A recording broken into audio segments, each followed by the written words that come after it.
Hello. Welcome to Masterpiece Theater.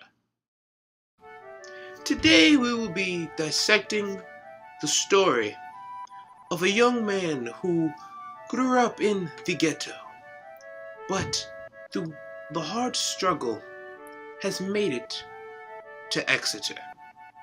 Today he stands an Exonian and tomorrow a college student. Please enjoy the fun.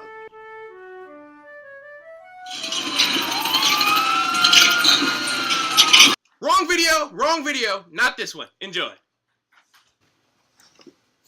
The road in front of my house resembles a landmine field. From the surface, it appears to be safe, but as you cross it, you realize every few feet there is a hazard waiting to arise. Due to the lack of funding in the district, representatives find the constant patching of potholes as a solution to fixing an old road. Abruptly, I stop walking and gaze at the white 2012 BMW that cuts my path off. My neighbor owned it. Even though she lives in a cramped old trailer about the size of 2 jail cells, everyone envies her high-end car. Even though she was my neighbor, my mother would never let me visit her. My mother would often say, "I don't want my son around any woman who has men coming in and out of her house all time of night." When I was younger, I thought my mom might have a prejudice against the lady since she was white, like many black people in my neighborhood did. Now that I am older, I realize that this lady was able to afford that car from the many services she provided to the men who came all times of night. If you know what I mean. Nevertheless, I always threw up a hand and nodded to her whenever she accelerated past me. Walking down the street, I see remnants of old Barack Obama signs from the previous elections sitting in the ditches across the road. Somehow, the individuals down the road had received the motivation to vote in the past 2 elections, when they had been dormant in every other election prior to 2008. Suddenly, the chant of "We grindin'" begins and becomes more and more powerful. I knew it could only be Carl. Carl was the #1 running back for North Marion High School, who apparently decided his junior year of school that he was going to become a millionaire from playing football.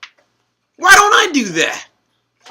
He always wore saggy, ripped blue jeans with vibrant green Air Jordans. Carl yelled out to me, "What's up, Vince?" I replied, "Just taking the world in, my man." With the voice of conviction, Carl cries, "Hey, man, we gotta grind and make this money on the field." Somebody say grind?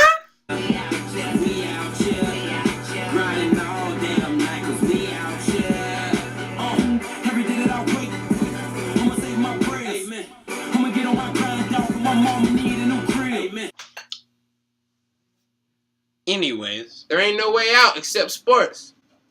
I raised my left hand with 2 fingers in the air and replied, "Peace."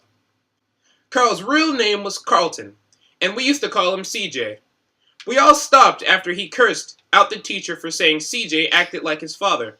Carlton Sr. was facing 30 years to life for the savage rape and murder of a 16-year-old girl named Lauren. Well, no wonder he did it!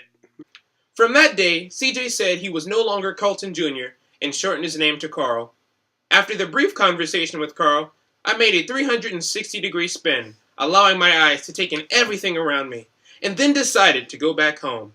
There was nothing more to experience. September 22nd, 2014.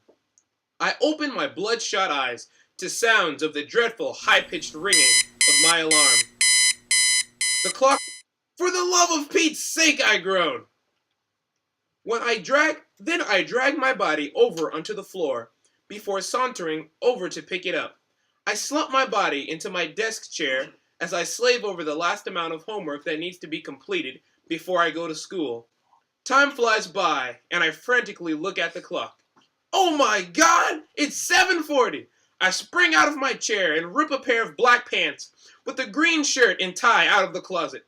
"You will have to do," I scream.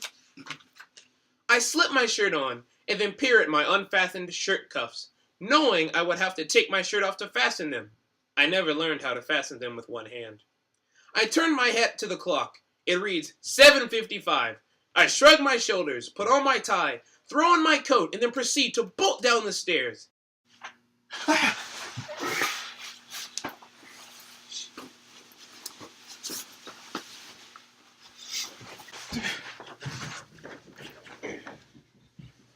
Every day I utilize the competitive athletic mindset from back home everyone possessed in order to face the daily challenges that were brought upon them.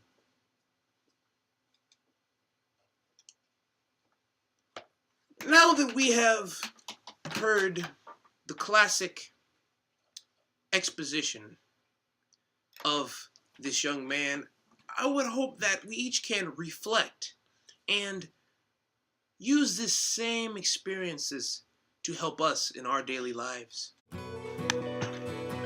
Yes, there was a change of scenery, but thank you for watching Masterpiece Theater. Next time, tune in to... Vince, you're fired! Well, maybe not.